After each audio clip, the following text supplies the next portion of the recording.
A reader lives 1,000 lives through the pages of a book. If you're an avid bookworm, then you probably understand why reading is one of life's greatest pleasures. Reading not only keeps you mentally stimulated, but also allows you to improve your memory. Books are treasure troves of knowledge indeed. But sometimes they may come with hidden gems underneath their plain-looking covers. Hello, wonderful people. I'm Scott Leffler for WonderBot. And here is book sale volunteer discovers cash in a hollow book, then stuns everyone with her next move. Before we begin, make sure to smash that like button, subscribe to our channel, and click the notification bell for more amazing videos.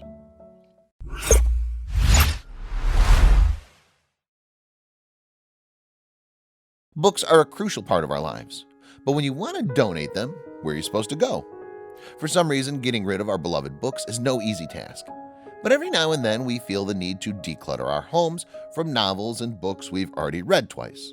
So, where do you go? There are many volunteer organizations that accept book donations and clothes. Volunteer Nonprofit Service Association, Inc. is one of them. The Phoenix, Arizona group of volunteers work all year long handling donations and collecting more than 600,000 books from donors. For some, the VNSA is the largest charity used book sale in the Southwest. Once they receive a large number of books, the group of 130 plus volunteers make sure to sort them out, price them, and get them ready for the big event that takes place every February. Kathy McAllister, a retired school teacher, is among this pristine group of volunteers who gets the books ready for their February sale. Kathy pretty much runs the show. She coordinates all the other volunteers and makes sure every link in the chain runs smoothly throughout the event, like a well-oiled machine. They make sure to supply people with affordable books while raising money at the same time for local charities, such as the Literacy Volunteers of Maricopa County and the Arizona Friends of Foster Children Foundation. Right before the 2019 book sale, Kathy found herself volunteering once again. She was going through a pile of books when suddenly she stumbled upon a beaten-down version of Edward Gibbon's The Decline and Fall of the Roman Empire, which really caught her eye. For all things considered, the book was in pretty good condition, but Kathy had already found 3 of these books in the past, and they were less worn down. Clearly, the book needed to be repurposed, so she threw it in the repurposing pile. Being a major bookworm herself, Kathy couldn't shake the feeling that a perfectly good book like that should not be discarded just like that. Before she tossed the book for good, she decided to check to see if it was truly unsalvageable. Much to her surprise, she noticed there was something stuck between the pages. When Kathy opened the cover, she realized there was a hollowed-out portion of the book that seemed to be hiding something. Clearly, someone had fetched a knife and carefully carved a significant space in order to stash something inside. Unbeknownst to her, the book Kathy was holding in her hands was hiding a little secret. She told Bookster, "I had the book in my hands," but as she was getting ready to throw it in the repulping pile, she had a change of heart. She said, "I was ready to toss it because we have several copies already, but when I fanned that book out, there was a big hole carved out in the book amongst the pages." That's when Kathy realized there was something hidden inside the hollowed-out space. And whatever it was, it kind of looked like bills. At first glance, Kathy figured out she had found a stash of Monopoly money inside the book. Maybe a child had shoved it inside. Perhaps they were playing a trick on someone, or it was part of a scavenger hunt. But when she reached out and pulled out the Monopoly money, her heart started racing. The money was real. Kathy was holding legit $100 bills in her hands. Inside the book, Kathy found a total of 4 packages that were banded the same way a bank does when you withdraw money. Each of these little packages contained 10 $100 bills. For some reason, someone had decided to stash $4,000 inside the Decline and Fall of the Roman Empire book. Kathy couldn't help but wonder if the original owner was even looking for this money. "Wow, that's enough money to fund a supplemental charity," said Kathy as soon as she composed herself after the initial shock. Kathy didn't even think about keeping the money, as she felt it didn't align with her faith. "My values were grounded in faith," she added. The thought of keeping the money all to herself wasn't something that would have even crossed her mind.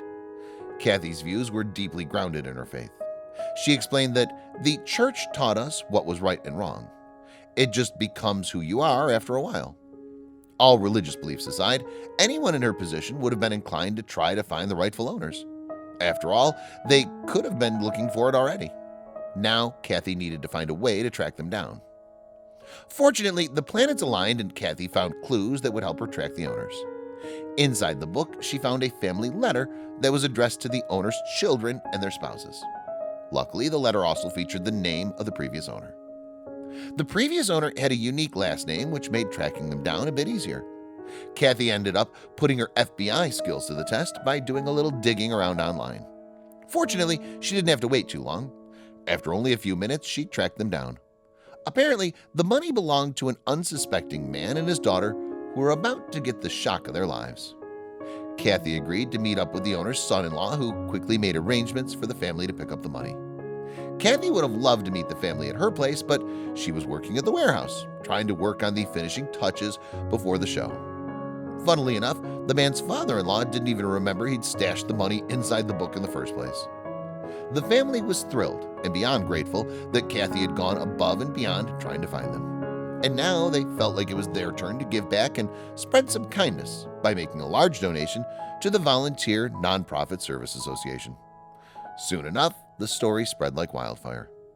Unsurprisingly, locals and news stations took an interest in the story, and they wasted no time asking questions. Kathy's selfless actions sort of turned her into an internet celebrity overnight. Some people were interested in knowing what made her want to look for the rightful owners instead of keeping the money to herself. Kathy simply responded, "I don't know how you would sleep at night." The annual VNSA book sale finally opened its doors on February 9th, 2019. The volunteers were curious to know how people would react after the media broke Kathy's story. Would customers start looking through every book to see if there was money stashed inside? But people seemed to be unaffected by the story. While they were touched to see kindness spreading around the world, they were too busy looking for a great deal on some used books. I don't think that anybody else will find $4,000 in a book, but books are a great gift with or without $4,000, said Kathy. For 63 years, the Volunteer Nonprofit Service Association has been raising funds to donate to community programs. The VNSA opened its doors in 1949, and ever since then, they've been saving and repurposing books and reselling them at great prices. According to the nonprofit organization's site, the dollars donated to community programs has increased significantly over the years. Since the first VNSA used book sale in 1957, VNSA has returned more than $5,300,000 to local nonprofit human service agencies in our community. Clearly, we need more organizations willing to spread around the love for books and more selfless people like Kathy McAllister.